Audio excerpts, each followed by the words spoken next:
बहुत समय पहले की बात है। मीरगंज नाम के एक गाँव हुआ करता था। वो गाँव प्राकृतिक सुंदरता से भरा हुआ था। उस गांव के चारों तरफ हरियाली ही हरियाली थी।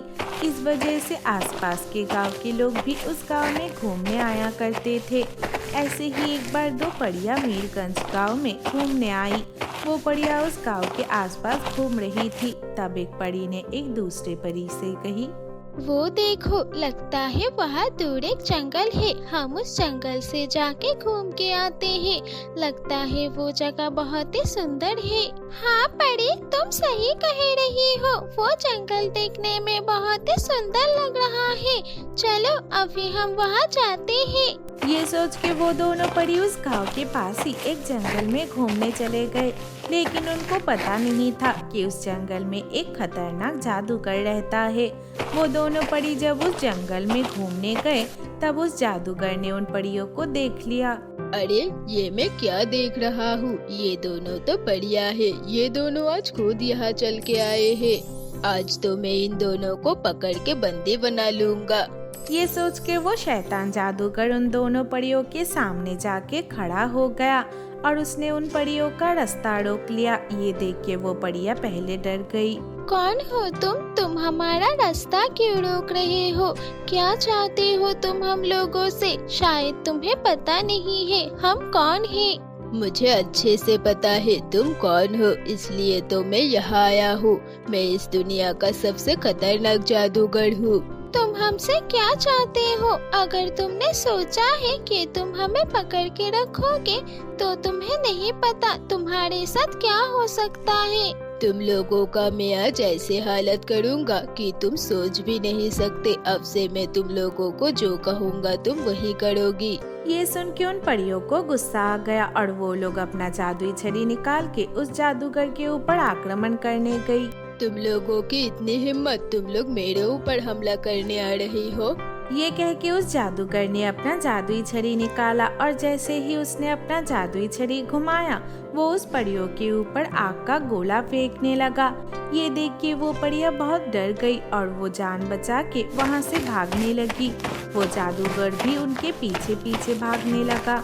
वो लोग दौड़ते दौड़ते गांव में पहुंच गए। तब कुछ गांव वाले उन परियों को देख लिया और गांव वाले एक दूसरे से कहे, लगता है ये दोनों परियां बहुत ही मुश्किल में है। हमें इनकी मदद करनी चाहिए। हाँ तुम सही कह रही हो। अगर हमने इन दोनों परियों को इस खतरनाक जादूगर के हाथ से नहीं बचाया तो वो इन दोनों को जान से मार डालेगा। अभी जाके हम बाकी गांव वालों को बुला के लाते हैं। हम सब मिलके ही उस जादूगर का मुकाबला कर पाएंगे। ये सोच के वो दोनों गांव वाले दौड़ के जाके बाकी सभी गांव वालों को बुला के लेके आए। फिर सभी गांव वालों ने मिलके उस जादूगर को पकड़ लिया। फिर उन गांव वालों ने उस जादूगर की बहुत पिटाई की।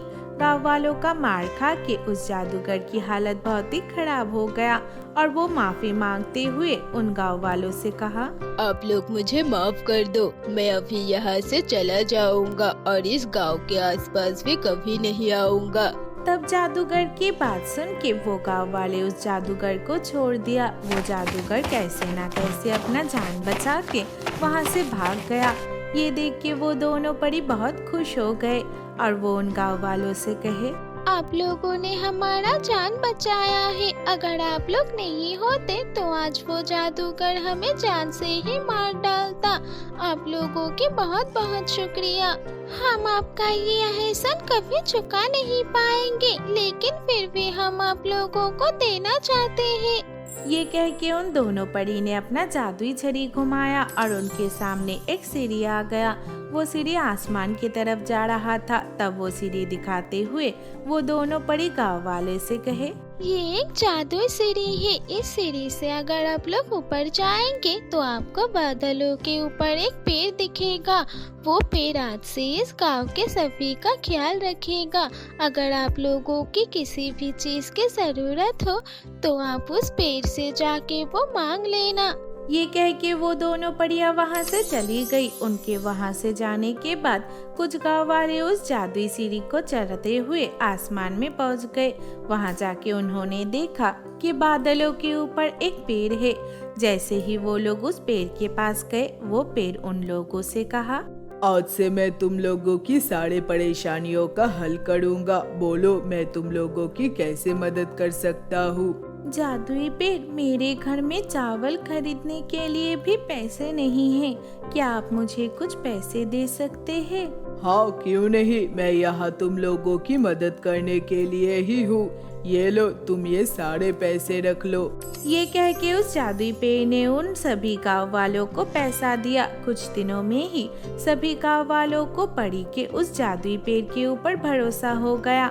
गांव वाले अक्सर उस जादुई पेड़ के पास जाके उससे मदद लेके आने लगे। कुछ ही दिनों में ही वो पेड़ गांव के सभी का चहेता बन गया। कुछ ही दिनों में ही सभी गांव वालों का जिंदगी भी अच्छे से चलने लगा। सबके पास पैसे आ गए, सब कुछ बहुत अच्छे से चलने लगा। ऐसे ही देखते कुछ साल निकल गए। एक दिन वो खतरनाक जादूगर उस गांव में वापस आ गया। अरे, ये गांव तो कितना बदल गया है। लगता है यहाँ के लोग मुझे भूल गए हैं, लेकिन मैं अभी और भी ज्यादा शक्तिशाली हो गया हूँ। मैं इन गांव वालों से बदला लेके ही यहाँ से जाऊंगा इस बार। ये सोच के वो रूप बदल के गांव में यहाँ वहाँ घूमने लगा। तब उसे वो जादुई सीढ़ी दिखाई दिया।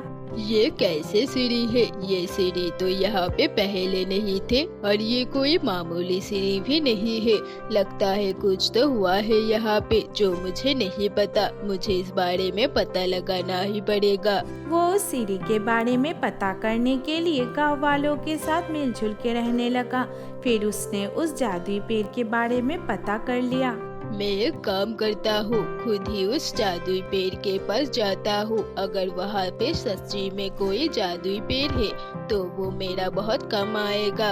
ये सोच के वो जादूगर उस सीढ़ी के ऊपर आसमान में चला गया। उसने जब उस जादुई पेड़ को देखा, वो बहुत ही खुश हो गया। उसको देख के वो जादुई पेड़ कहा, बोलो, तुम्हें क्या चाहिए? मैं कैसे तुम्हारी मदद कर सकता हूँ?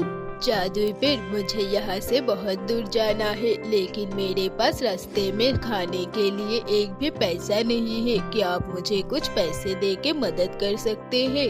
हाँ, क्यों नहीं दे सकता। तुम्हारी मदद करके मुझे बहुत अच्छा लगेगा।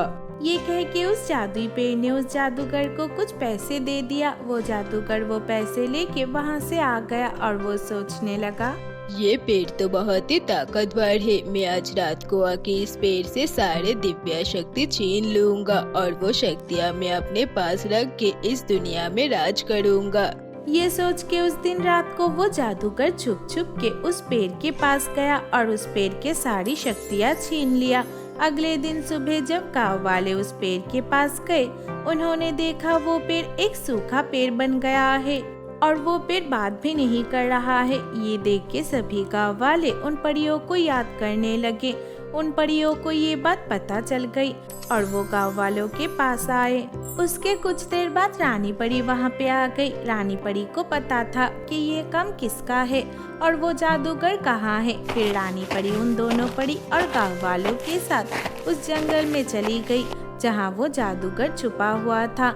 रानी परी को देख के जैसे ही वो जादूगर उनके ऊपर हमला करने गया, रानी परी ने अपना जादुई छड़ी घुमाया और बहुत सारा तीर उस जादूगर के तरफ जाने लगा।